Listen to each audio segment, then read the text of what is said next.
writing about NFL and fantasy football at sportingnews.com. Hopefully, you've saved all your best drafts for last year for season long leagues in fantasy football. We want all the most updated information to help us make the most educated and winning draft picks, whatever format we're looking at. Today, we're going to follow suit with what we did yesterday, looking at the quarterbacks and running backs and do a wide receivers and tight ends ranking blitz. This means we're going to get through as many players as possible that are relevant for your fantasy football drafts, going deep, starting with starters and getting into some key reserves and guys with upside you should be targeting in drafts. This is with all the latest information, everything we know going into kickoff of the preseason in the books. At Sporting News, you can get all the latest there with cheat sheets, sleepers, bust, anything you need there, including the ultimate draft plan to figure out your preseason plans. We also have the week one decider, the start sit column there. So we'll take a deep dive and turn our attention to week one on the other side of this long weekend and focus on the games there at hand to help you win your matchups right away. But we're going to help you dominate your draft here with our final thoughts on all the key players at wide receiver and tight end. If you missed the quarterbacks and running back show, that is up here from yesterday. Also, something you can't miss on the network, the NFL season is about to begin, and nobody covers it like the Locked On Podcast Network. August 30th, that was last week, all the way through September 8th, is Locked On's Ultimate Season Preview, taking you through every game, team, division with the help of Odyssey's Ross Tucker and Jason Lacanfora. Follow the Ultimate Season Preview 2021 feed on the Odyssey app or wherever you get your podcasts. Continue to tune in all the way through September 8th. All right, let's look at our list here of our favorite wide receiver picks overall, and we're looking at the top tier. We'll start there. That's a good place to start at wide receiver. Davante Adams, Tyreek Hill, Stephon Diggs holding steady according to expert half-point consensus rankings on Fantasy Pros. We got Adams clear cut. He's the guy that you're looking at in the first round to take amongst those running backs that you're going to look at. He's going to be the first guy off the board, around 8 to 12 there in 12-team leagues that you can look at Adams. Now, after Adams, I think you can be a little bit careful. Tyreek Hill and Stephon Diggs, I like a lot. Diggs had a big season last year, breaking out with Josh Allen, the Bills. Hill is Hill, playing with Patrick Mahomes. So I do feel comfortable about Hill taking him after Adams. I would still take his teammate Travis Kelce a little bit ahead of Hill as the next guy, maybe over a second wide receiver joining Adams, because Kelce a little bit more durable, has the bigger numbers and relation to the rest of the field where tight end can drop off after a while. You don't have that. But Hill, a little bit of injury concern, soft tissue has been there for a while. Adams has had that as well, but I think with Hill, he's just a speed-based receiver here, so something to keep in mind. I'm not being scared away of him, but there's something to keep in mind where you have to have some good depth. And we talked about Mecole Hardman as a guy to get if you're going to get Tyreek Hill, kind of a rare wide receiver handcuff, but that's what you have to consider here with him. Now, look at Stephon Diggs. I think Diggs, I don't feel like he's going to be the top scorer in fantasy. I feel pretty confident Adams will be again. Hill has that opportunity, but I look at behind him, Calvin Ridley at number 4 and Justin Jefferson at number 7. These two guys in particular I really like. I think also DeAndre Hopkins at number 5 has that chance, but Ridley is going to dominate targets for the Falcons with Julio Jones gone. Adam Thielen fading a little bit. You have Ridley and basically Kyle Pitts are the passing game in Atlanta. And with Irv Smith Jr. down for the season for the Vikings, it's pretty much the Jefferson Thielen show. I think the touchdowns go more in Jefferson's favor, along with the big yardage totals and the reception. And Calvin Ridley could just be a monster in all three areas. He's a big scorer. He's an explosive play guy, air yards and all that. So I think Ridley and Jefferson, if I'm looking at outside of this top three that's been the consensus, Adams, Hill, and Diggs, I'm looking at Ridley and Jefferson having that potential number 1 scoring upside. Hopkins certainly has it, but I think the Cardinals will diversify their passing game a little bit here with other weapons, A.J. Green, Rondell Moore, those type of players, and their running team at heart. So I do like Nuke, but I don't think he's going to get the touchdowns where I think Ridley will certainly have them. Jefferson will see a bump in those in relation to Thielen. DK Metcalf also has that potential here. I think the Seahawks are going to spread it around a little bit more, but Metcalf is still going to be the man. I think he's going to separate a little bit from Tyler Lockett in the production. So, yeah, you really go 1 through 7. Any of these guys, I think, has the potential to be top scoring wide receivers. So you're really set if you go in that direction here. So Adams, Hill, Diggs, Ridley, Hopkins, Metcalf, Jefferson. Adams, certainly 1, but I wouldn't blame you if you say look to Jefferson or Metcalf or Ridley ahead of Hill or Diggs. I think they all have that potential here. So you're sitting pretty no matter what, but make sure you try to get one of these elite guys in the top 7 and don't totally ignore them and go all in on running backs. There's a bit of a drop off there when you get to A.J. Brown. There are some concerns. Will there be some regression with Julio Jones? Will there be some limitations in this Tennessee offense? All of a sudden, some things we're going to look at for sure in 2021. So Tennessee offense, there's been a lot of vibes that are questionable. People are down on Tannehill. Jones's presence is there. Brown numbers could fall down a little bit. He's a little big play and touchdown dependent here. So keep that in mind. So I think there's a clear separation. So the top tier might be 3 players on Fantasy Pros, but I think it's more like 7. And there's a bit of a separation when you get down here. Now, Keenan Allen I like a lot, but the yardage could be higher. The touchdowns could be higher. Lean more into him on full point PPR. Half point I like him as well. I think he's more outside the top 10 as a high-end wide receiver 2 to me, not as wide receiver 1. I like Allen Robinson a lot as number 10 to finish as wide receiver 1 again. He was number 12 last year. He bumps up to 10. The upgraded quarterback situation says yes, and the situation really hasn't changed. It's Darnell Mooney behind him. They got rid of Anthony Miller. So Robinson, again, going to dominate targets. Again, Brown might have split. The Chargers might diversify a little bit. So I would say I like Robinson a little bit more than Brown and Allen. And I also like these next 2 guys, Terry McLaurin here at number 11 and CeeDee Lamb at number 12. McLaurin is going to dominate targets there from Ryan Fitzpatrick. Curtis Samuel is going to be working a little bit. Logan Thomas as well.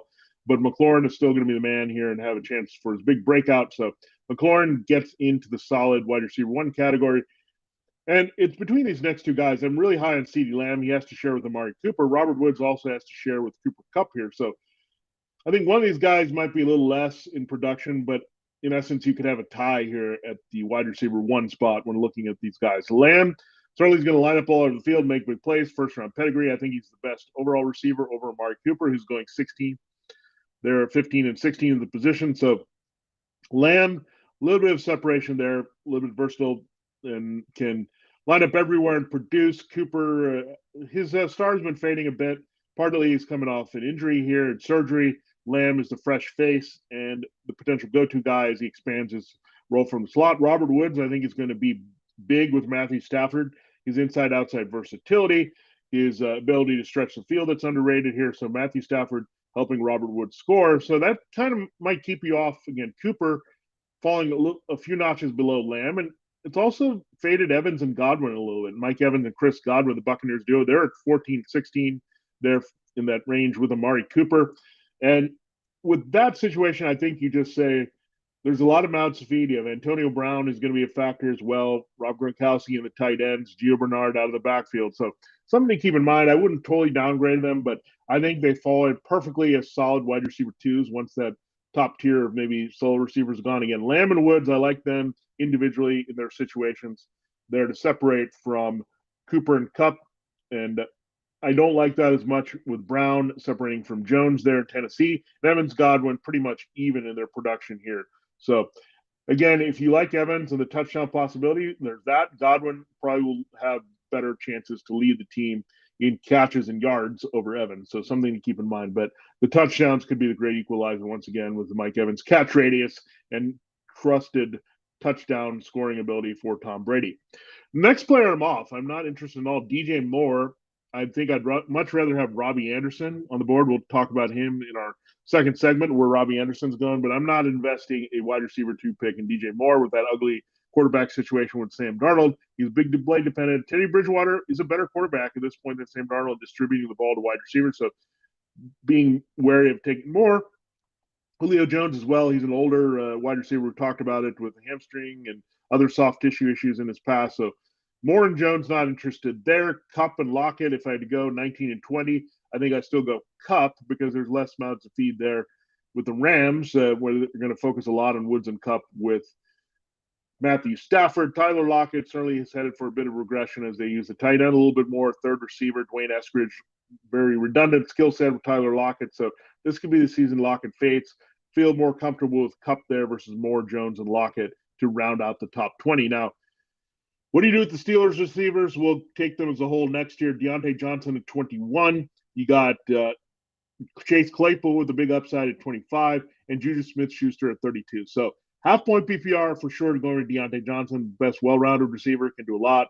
Going to see a big chunk of the targets on the intermediate routes here for Ben Roethlisberger. He's the happy medium between Chase Claypool and Juju Smith-Schuster. Claypool, standard leagues, I like him a little bit more because of the touchdown scoring.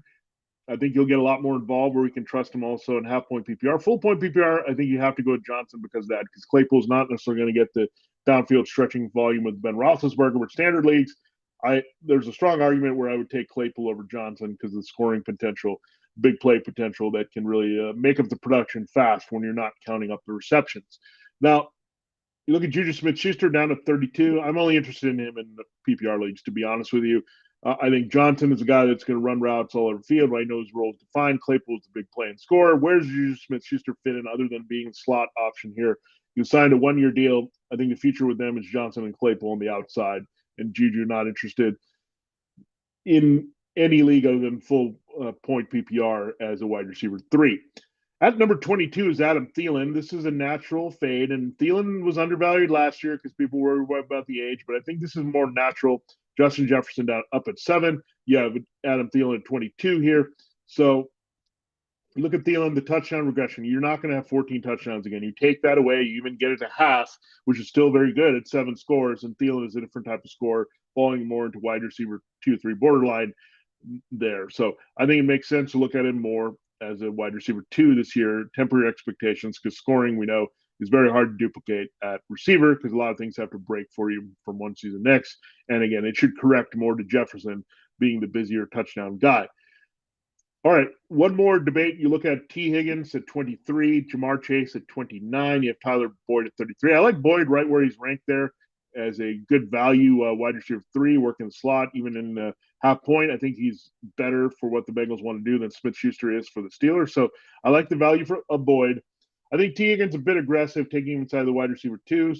You look at Jamar Chase, I like him right outside the wide receiver 2-3 line there at 29. I like his value a lot more than reaching for T. Higgins at 23 because I think still Chase, better overall Bengals receiver. He'll prove that quickly, reuniting with Joe Burrow. 24 there between Higgins and Claypool is Brandon Ayuk.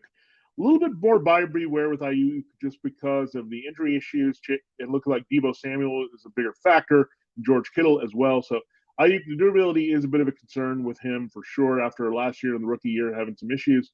So being a little bit more careful about drafting Brandon Ayuk of late, but I think easily he'll give you a wide receiver 2 returns, especially if you take him as the last one on the board. Now, 25, we talk about Chase Claypool right outside that against standard leagues. I think he has a lot more appeal as a wide receiver 2. I think he's properly ranked here as the first wide receiver 3 in half point PPR and certainly in full point. And you look at Odell Beckham Jr. rounding out this tier 4, according to Fantasy Pros, at number 26. Odell could have a big year. He's a guy that could creep in definitely into the top 20, fully healthy, making some big plays with Baker Mayfield here. I think that'll be an expansion of what they do. I'm excited to talk about the receivers after that, 27 on down, really looking at where you can get the best values at that position. But I do have to remind you again about Built Bar. You know that Built Bar has so many delicious flavors. There's something for everyone. When you talk to Built Bar fan, they're definitely passionate about their favorites. And my favorites include German chocolate, double chocolate, salted caramel, mint brownie. I like all their chocolate on chocolate flavors. You'll get your Built Bars covered in 100% chocolate, soft and easy to chew. The flavors are coconut, cherry barcia, raspberry, mint brownie, double chocolate, salted caramel, strawberry, orange, cookies and cream, German chocolate, plus special limited time flavors and other core flavors you can check out at Built Bar. And if you haven't tried all the flavors, you should get a mix box where you get 2 each of 9 flavors to try there and really find out what your favorite Built Bars are. And with every Built Bar, not only are they best tasting, but they're healthy for you too. 17 to 18 grams protein, 130, 180 calories. There is the range, only 4 to 5 grams sugar and only 4 to 5 grams net carbs. Amazing flavors you get from Built Bar. All of them, all tasty, all healthy. And Built Bar is the official protein bar of the U.S. track and field team. That's awesome. So always look out for their special flavors as well, including grasshopper cookie, their version of the Thin Mint. So they always have some special flavors. Check them out at Built there. Go to built.com and use the promo code LOCK15. You'll get 15% off your order. Use the promo code LOCK15 for 15% off at built.com.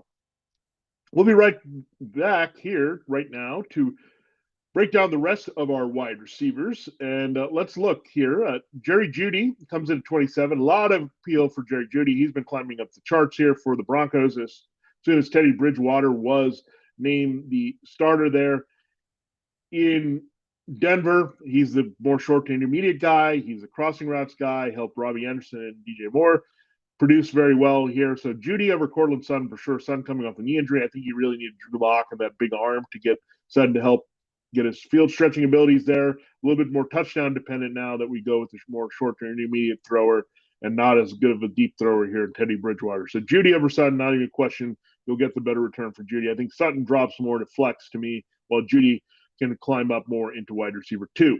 Kenny Golladay, not a guy I'm really investing a lot in because of new offense. I know he produced with different Lions quarterbacks there. Golladay might be a bit undervalued if it works out with Daniel Jones and the more big playability of the Giants offense, but not too interested there. More interested in getting the upside of Jamar Chase there behind him at number 29. And Robbie Anderson also there at 30. So Chase and Anderson between Golladay and Sutton there from 28 to 31. That's where I want to go. Chase, I think, can be the wide receiver 2 and the top choice in the Bengals offense. I'm not discounting T. Higgins, but Chase is just the better all-around receiver here as a rookie. That's why they invested so highly in him, and he's got that connection with Joe Burrow that he'll warm up here right away. And don't worry about the preseason drops. Chase is too good of a talent, and he's been working on them. Look at the practices. Don't focus a lot on the preseason games. Chase is the man here, and he just can do a lot more than T. Higgins. So I get it. Higgins is a more established guy, and that's why he's going a little bit higher, but Chase is a target. So is Robbie Anderson. I'd much rather, again, have Robbie Anderson at 30 than at wide receiver than 17 in DJ Moore and half-point PPR, any kind of league, really. Anderson has Sam Darnold, his familiar quarterback with the Jets. He's in the offense with Matt Rule, where he was a player for him at Temple. So there's a lot of familiarity and favoritism with Anderson versus Moore. And again, I don't trust Sam Darnold to get those big plays. Anderson was a big play guy in stretch of field, hitting home runs for the Jets, but he's become more of a complete receiver for Carolina. He'll be out there quite a bit as the Moore, I think, the second target beyond Christian McCaffrey than DJ Moore. Very expensive pick for DJ Moore. Nice price for Robbie Anderson. I'm going to go there. So we've been talking all offseason about that, where I want to go with the better value among people that are closely ranked at a particular position. All right, moving on down from there, we have Deebo Samuel at 34. We already talked about Smith-Schuster at 32. Boyd at 33. Would rather have Boyd than Smith-Schuster. Deebo Samuel, a little bit rich here for me. I like him more as a flex play instead of a wide receiver 3, especially with Ayuk. Just be careful. The 49ers are running team first. Ayuk and Samuel have some durability issues. I think I'd rather invest a higher pick on George Kittle than trying to reach a little bit for Ayuk and Samuel here in 2021. Brandon Cooks, about where he should be. I don't trust this Texans offense, but all he does is produce wherever he's been. Tyrod Taylor's going to get him the ball.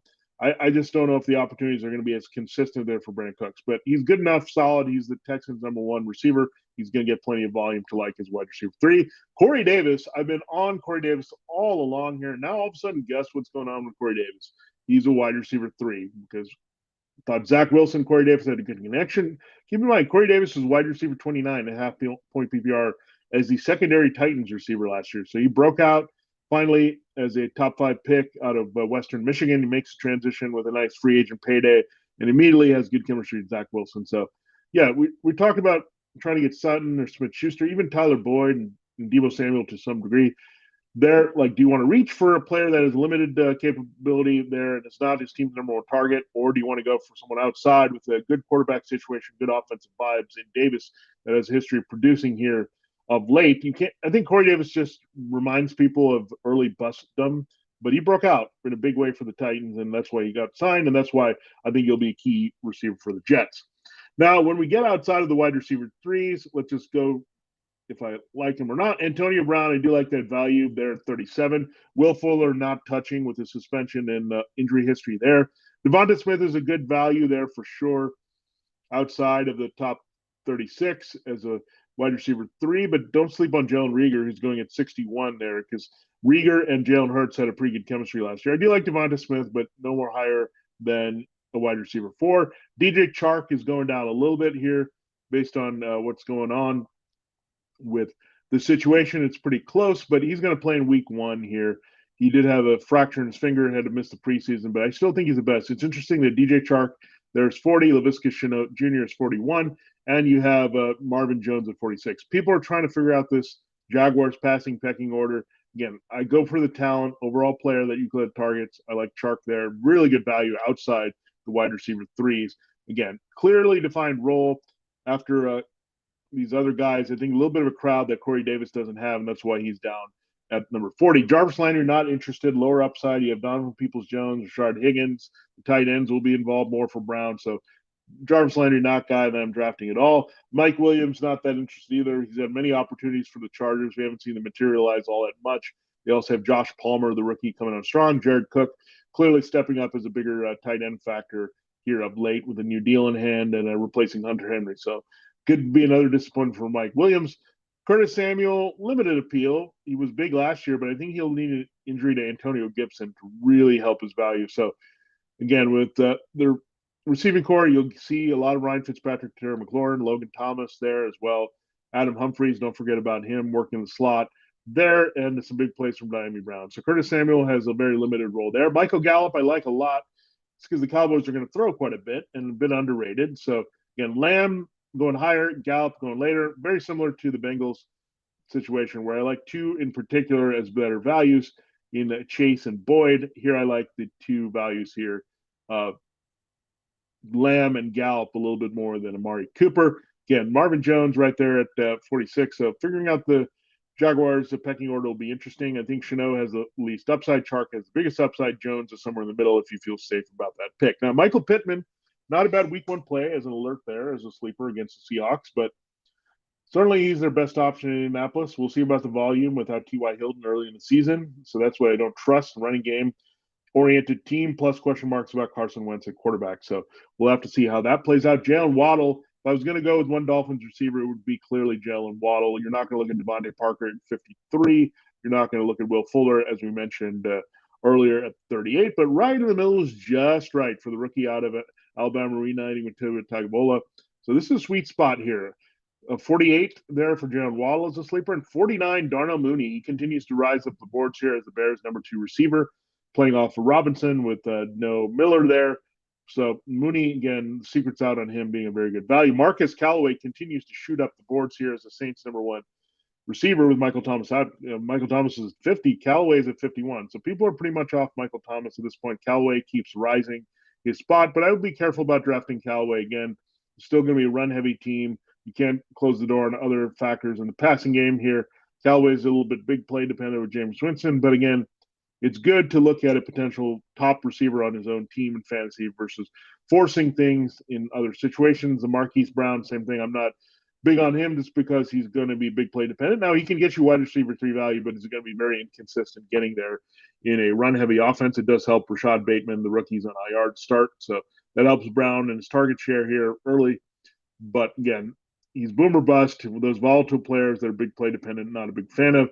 Again, we already said passing on Devontae Parker at 53. Hardman, individually, limited value, I think, behind Kelsey and Hill, but certainly a guy that if you draft Hill is a good target here to have behind him so you don't lose the production of that Chiefs kind of big play top receiver there for one Patrick Mahomes. You have Russell Gage at 55. He has some sleeper appeal. They need a third target to emerge there, and they could still get him on the field quite a bit, even if they use 12 personnel with Hayden Hurst and Kyle Pitts. Gage would be out there with Calvin Ridley. So Gage not bad if you're looking for someone on your bench to help you in a few weeks as a streamer or if you were dealing with buys. Henry Ruggs III is going 56. Not a bad flyer. I just don't see him breaking out this offense. I don't think it's his style. I think you'll still be a lot of Darren Waller in the passing game at tight end, a lot of the running backs as well, Josh Jacobs and Kenny Drake. So really off the Raiders receivers. If you want to force yourself there, go there. Elijah Moore, definitely some buzz as the Jets' number 2 potential target behind Corey Davis to help Zach Wilson. Wilson has good vibes. So much rather have Moore here than Ruggs or Gage. Jacoby Myers, do you really want to stretch something out of the Patriots passing game? If you want to, I'd say go with Nelson Aguilar as the last wide receiver 5 at 60 versus Jacoby Myers at 58. Not interested at all in Cole Beasley and limited slot work there as the Bills are deeper in the passing game at 59. Rieger, we mentioned 61 being a sleeper. Giants, if you're going to go with someone, I would say Sterling Shepard here at 62 over reaching for Kenny Golladay really high in the drafts. Some sleepers that you can look at to throw out that could have bigger roles than you think. Rondale Moore certainly at 63 as the Cardinals look to spread out the offense a little bit more. He could end up being the second best target after DeAndre Hopkins. Would not surprise anyone. Gabriel Davis, someone we look at to stand out as the Bills' outside receiver here. Brian Edwards has a lot of appeal for me over Ruggs at his value there at 69 versus 56. Big guy can go get the ball there for you. And if you're going really deep, you look at Amon-Ra St. Brown, 74. He's the top Lions receiver on the board and a guy that could certainly be busy out of default nature here in 2021. So there's your comprehensive look at the wide receivers, going straight down the line in a wide receiver blitz here to close the week. We're not quite done, though. We need to get to tight ends here. So we'll do a quick tight end blitz there as our final segment of the week and of the preseason preparation. So if you've listened to our shows here, you should have a lot of information here, straight, no nonsense, to the point, to help you dominate your drafts here this weekend. It's that time of year again, and all eyes are now turning football. Teams are back on the gridiron to start the football season. College football is in full swing. We know NFL is about to kick off next week. As always, BetOnline is your number one spot for all the pro and college football action of the season. Get all the updated odds, props, and contests, including online's biggest $500,000 NFL mega contest and the world's largest 200,000 NFL Survivor contest open now at BetOnline. Head to the website or use a mobile device to sign today. Receive your 100% welcome bonus. Be sure to take advantage of their opening day super promo. Make a bet on the Thursday, September 9th season opener between the Super Bowl champion Buccaneers and the Dallas Cowboys. And if you lose, your wager will be refunded up to $25 for new customers only when signing up and using the promo code NFL100. You have to use that promo code to get that free bet there on the Buccaneers and Cowboys. BetOnline is the fastest and easiest way to bet on all your favorite sports, from football, basketball, boxing, right to your favorite Vegas casino games. Don't wait and take advantage of all the great offers available for the 2021 season. BetOnline, your online sportsbook experts. Enter that promo code Locked On when you sign up today to receive your 100% welcome bonus. All right, let's close this show and our rankings blitz with the tight ends that we're looking at. Let's start at the top with Travis Kelce. Interesting that there's now an expanding tier one. This was part of the draft plan I had at Sporting News, and a piece of advice I did offer here with our draft plan strategy session here on Locked On Fantasy Football. You can check out that show, but I'll remind you what it is again, is that there's tight end value in almost every round, starting in round one with Travis Kelce. He certainly has appeal to get that big chunk and wide receiver-like production, even running back-like production there in the first round. So you could go Travis Kelce in the first round. You could go Travis Kelce in the second. Look at Darren Waller at the second, borderline third round there. George Kittle in the third. Mark Andrews sitting there, third, fourth borderline. And then you have T.J. Hawkinson there and Kyle Pitts. Now, Travis Kelce, certainly invest high. It's really hard to think about Darren Waller and George Kittle because you look at this tier now that's kind of deep where Waller, yeah, he's going to be a baller and deliver for you for the Raiders and certain numbers, but he could have a little bit of touchdown regression there. And they could use more passing targets. George Kittle I like in relation to Brandon Ayuk and Deebo Samuel, but there's that durability cloud. So Kittle and Waller, I think the better value is going to be Kittle waiting for him than Waller and reaching to get him in the second round. I think if you can get Waller in the third, that's a little bit better. Kittle in third or fourth, that's better for him. So again, think about tight end every round. Just look at it really quick. Is it a more appealing player that was out there at running back or wide receiver? And then, yes, that's when you go to tight end. But you're going to have to think about it every round. It's not just tight ends are good value early, and then you wait till late and you can stream some guys because there's some really good value in the middle.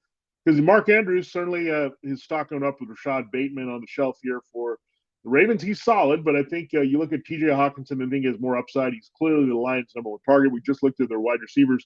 Not much to see there with Amon-Ra St. Brown way down. So Hawkinson's going to dominate targets at tight end. He has a chance to break through into that top three.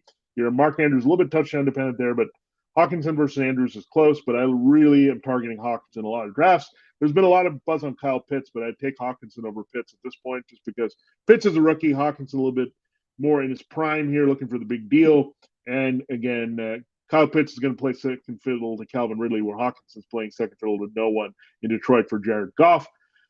We drop into the next tier. You have Noah Fant at number 7. Makes sense. He has some upside. Teddy Bridgewater, again, helps him and Judy work in the middle of the field. So pretty solid there with Noah Fant. But I might take the next guy ahead of Fant, Logan Thomas. He's more established in Washington's offense. You know that Ryan Fitzpatrick is going to get the ball in the hands of the key playmakers there. So looking at Logan Thomas there ahead of Noah Fant there once you get past that Kelce, Waller, Kittle, Andrews, Hawkins, Pitts run there. Fant certainly has some upside. His athleticism, first-round pick, same Draft class is Hawkinson's same program as Hawkinson. Certainly, there's a separation there between him and Thomas, but Thomas could end up with a bigger touchdown total than Fant there. So that's what you're looking for there. A little bit more reliable if we're looking for scores. That's sometimes the biggest thing that can define the tight ends here. Robert Tonyan had a lot of scores last year, but a little regression here. So I like the two guys after him. Dallas Goedert, he's the clear cut, at least number 2 target there for Jalen Hurts. They have good chemistry, certainly. Zach Ertz is playing out the string. He's okay, but he's not going to cut into Goddard in his role that much. Tyler Higbee flying solo without Gerald Everett there in Los Angeles. So I would say there's a strong case for Thomas to go ahead of Fant, and there's a pretty solid case already for Goddard and Higbee to go ahead of Tonyan there. Rounding out the top 12, those are starters in 12-team leagues, is Mike Gesicki. So you can see the drop off there. You don't want to be the last person to take a tight end in 12-team leagues, and you certainly don't want to do that in 14-team leagues because Gesicki, they had a lot of weapons for the Dolphins here. They have legitimate receivers there with Fuller and Waddle helping to complement to what you have in Parker and Preston Williams and all those guys. So Gesicki is going to fade a little bit in this offense here. I like him. He's going to get decent value, but not a lot of upside there, and you're just going to force the action. You have Jonnu Smith. I like the little bit of separation between him. Hunter Henry, 13th versus 16th. Go with Jonnu. He has a little bit more playing time in this offense and comfort level. Henry might be more asked to block a little bit. Jonnu, the athletic guy, we're going to really produce here with Mac Jones. Evan Ingram, there's a little bit more appeal for him late, but I think I would avoid here. We're not sure about the Giants passing game. A lot of different guys, versatility, mouths to feed, especially adding Kenny Golladay and Kadarius Toney. Gronkowski at 15, that makes a lot of sense. He's fighting with O.J. Howard and Cameron Brate for targets, also the wide receivers, but he's going to have his moments in better matchups where he's a good spot to score right there in week 1 against Dallas. So Gronkowski, good streamer, but also make sure you have another option to platoon. That guy could be Gerald Everett. I don't see Everett necessarily having the biggest role that we've been expecting just because they got Shane Waldron, who came over from the Rams with Everett. I don't know if he's going to be that reliable third receiver. They do have some other tight ends they can get committee-like just when you think they're going to one guy in Seattle. So be careful, Gerald Everett. These, again, reasons why these guys are outside of the top 10, 11 is because you can't trust them every week. You have to look at the matchups and kind of play that. And that's my suggestion if you don't get one of those top 11 tight ends. Now, you could Cole Kmet. He has a lot of buzz, but again, Darnell Mooney has a little bit more of that with Allen Robinson in this passing game. Then you have Tarek Cohen back, you have Montgomery, and don't forget Jimmy Graham is still around there in Chicago as well. So Kmet, be careful. I think he could break out, but again, hedge your bets with any of these guys. Jared Cook has the best value of anyone down here. I mean, he's replacing Hunter Henry, so there's some production void left right there with the Chargers. I think he'll be good in this offense with Joe Lombardi there to help there. So I wasn't all on Cook early, but the developments recently have said Cook is going to be a key target here for Justin Herbert. So in terms of every week, he's a guy that you might look at. I'm going to pass early on Ingram and Henry. Gronk and Everett have appeal, Kmet to some degree, but Cook could have immediate consistent value for you early in the season. Blake Jarwin with the Cowboys. Don't forget about Dalton Schultz cutting into his work, so not interested in him at 21. Austin Hooper, a bit undervalued. I think they're going to use the tight end a little bit more in Cleveland to produce this year. Even with a bit of crowded tight end, I think they're going to get the ball to him in key situations here. So Hooper I actually like very much in week 1 against Kansas City. They're going to use him more again. Open up the pass game, get it to their best targets. Hooper's going to be one of them. That's also why I'm pivoting off Jarvis Landry. Is Hooper in the middle of the field and intermediate routes could be a lot busier as he helps their playoff Odell Beckham Jr. Then you just get in some guys. Zach Ertz, pretty much useless there behind Dallas Goedert as long as he's healthy. Anthony Firkser, some opportunity there, but hasn't materialized. Adam Troutman did have some, but they have they do have Jerron Jefferson there that you can look at. That's a wide receiver tight end hybrid. So it was pretty close between those guys in camp as a bit of a surprise there. So you got to be careful with Troutman and these sleepers that were hot because Firkser and Troutman certainly have faded quite a bit as we've seen more of the process and seen what's going down with these teams. Have Eric Ebron, Hayden Hurst, and they're sharing time here. Ebron with another rookie, Pat Hurst playing off Pitts. Dawson Knox, the Bills are not throwing to the tight end much. Dan Arnold, a little bit of intrigue there. He had a good camp, but we've seen Dan Arnold hype before the Saints and Cardinals, not going down that road. And finally, to round out the top 30, a guy that has a little bit of appeal with Irv Smith down for the season, Chris Herndon. Will he turn around and be a third target there for the Vikings, picking up the void of Kyle Rudolph and Irv Smith and the potential there. Something to watch for Herndon. He certainly has a lot of talent. We've been hyping him up a few times with the Jets, faded with injury and suspension, and all that. So a player that we're going to look at there. But any more you go than that, I don't think you need to. You're looking at tight ends. You'll basically need one for most of the season, two for sometimes there if you're going the streaming platoon route, or just having a backup there to plug and play for 1 week for one of your top starters there. So I don't think you need to go any deeper than top 30, really. Just monitor that Saint situation and see which Saint you want to target there in your drafts. All right. So this will wrap up a week of Locked On Fantasy Football here. Betting on the NFL doesn't have to be a guessing game. If you listen to the new Locked On Bets podcast hosted by your boy Q and handicapping expert Lee Sterling, your daily picks, blowout specials, wrong team favorite picks, and Lee Sterling's lock of the day. Follow the Locked On Bets podcast brought to you by betonline.ag, wherever you get your podcast. So, all right, we gave you so much preseason information, straight, no nonsense, to the point, smart fantasy football analysis, focusing on season-long leagues. We'll also mix in a little bit of DFS here on Fridays, usually during the week. So look for that. We'll break it down as we'll have, usually when there's games, we'll have a roundup Monday and the most important takeaways from the Sunday action there every game.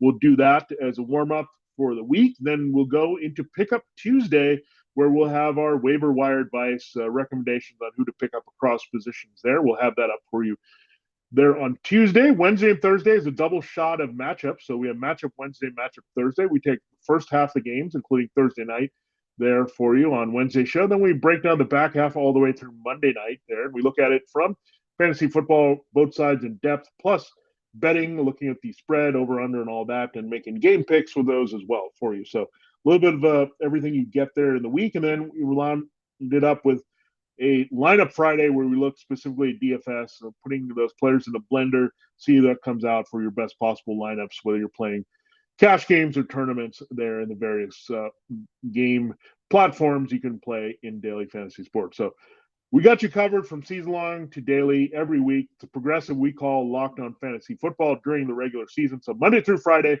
we got you covered here. We've been so happy you've joined us here throughout this preseason here as we got you ready for drafts. Hopefully you've taken our advice and you looked at the ways to dominate, and you still can do some more damage here this weekend on Saturday, Sunday, Monday, hopefully as well.